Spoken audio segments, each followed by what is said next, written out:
This story is called Magpies. It starts with An-Mei Hsu discussing her daughter Rose's failing marriage. An-Mei says that she understands her daughter's refusal to speak because she was forced to quell her emotions as a child. When An-Mei was 9 years old, her mother returned home to Ningpo after being disgraced.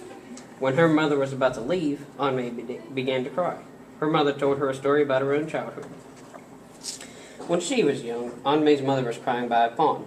A turtle ate her tears when they hit the pond and then spoke to her. I have eaten your tears, and this is why I know your misery. But I must warn you, if you cry, your life will always be sad. 7 pearly eggs then came from the turtle's mouth. They broke and released 7 magpies, or birds of joy.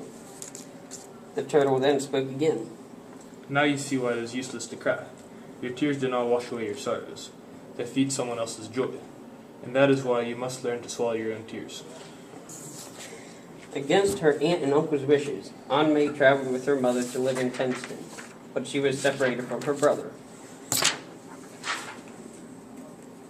The house of Ru-Sing, to whom An-Mei's mother was a 4th wife, was Western and very luxurious. For instance, there was a large wooden clock that projected the scene every hour. The clock became a nuisance to An-Mei, but she eventually learned that she was able to not listen to her meaningless calling. An-Mei was at first very happy at Ru-Sing's. There was good plumbing and good food, her bed was comfortable, and she spent much time with her mother.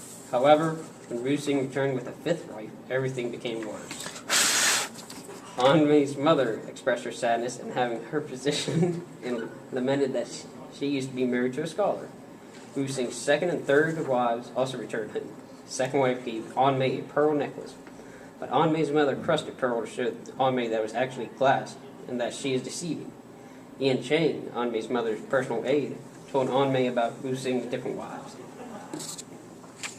First wife gave birth to a child with physical deformities or large birthmarks, so she didn't live there anymore. Second wife had been a famous singer. She would stage fake suicides to make Ru-Sing afraid that she would come back as a ghost and take revenge on him. This act would continually force him to raise her allowance. However, she could not bear children.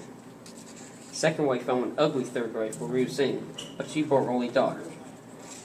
Yan Chang then described to An-Mei how her mother became a wife. An-Mei's mother had been mourning her husband's death. Second wife was looking for another wife for Ru-Sing so that he would stay out of the tea houses. She met An-Mei's mother and invited her for dinner and later for mahjong. She convinced An-Mei's mother to sleep in her bed with her. During the night, second wife and Ru-Sing switched places. He raped her, and second wife then claimed that An-Mei's mother had seduced him. An-Mei's mother then had no choice but to marry Ru-Sing, and she gave birth to a boy, Hsu, whose second wife took as her own. Second wife staged another fake suicide and prevented An-Mei and her mother from getting a second household they had been promised. An-Mei's mother committed suicide 2 days before the Lunar New Year. On the 3rd day after someone dies, it is said that the soul comes back to settle scores. Also, on the 1st day of the New Year, all debts must be paid, or disaster and misfortune will follow. Therefore, Ru-Sing, fearful of vengeance, promised to raise An-Mei and Hsu as honorable children. An-Mei learned to shout that day.